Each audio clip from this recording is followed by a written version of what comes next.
একজন চাকরের গল্প। তাহলে এক্সিকিউটিভ পদে ইন্টারভিউ দিতে আপনি এসেছেন। আপনার নাম কি? জি স্যার, আমি এসেছি।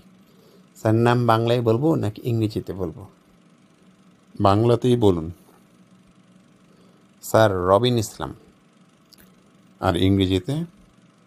মাই নেম ইজ রবিন ইসলাম। আপনার বাড়ি কোন জেলায়? স্যার, ময়মনসিংহে। আপনার জেলার নামকরণের ইতিহাস জানেন?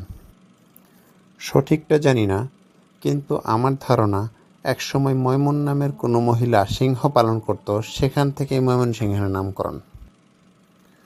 আচ্ছা বলুন, আপনার জেলায় বেড়াতে যাওয়ার জন্য উপযুক্ত সময় কোনটা আপনি মনে করেন? স্যার, আমি মনে করি খাওয়ার সময়।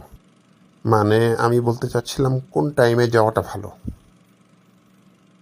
স্যার, দুপুরের খাওয়ার সময়। আচ্ছা বাদ দিন, আপনি কি খেতে পছন্দ করেন? স্যার, আমি চা খেতে পছন্দ করি। মানে বলতেছি স্পেশালি কি খেতে ভালো লাগে আপনার? স্যার, গরম চা। অবসর সময়ে আপনি কি করেন? স্যার, চা খাই। মানে আপনার কোনো হবি বা কোনো কিছুতে ইন্টারেস্ট নেই? জি স্যার, থাকবে না কেন, আছে তো। সেটা কি? স্যার, চা খাওয়া। ওরে আল্লাহ। আচ্ছা, আপনার আদর্শ বা আইডিয়াল মনে করেন কাকে আপনি? স্যার, আমার বাবা আমার আইডল বা হিরো। কী গুণ থাকার জন্য আপনার ওনাকে আইডিয়াল বা হিরো মনে হয়? স্যার, কারণ উনি প্রচুর চা পান করেন। ঠিক আছে, বুঝেছি। তাহলে আপনি এখন আসতে পারেন।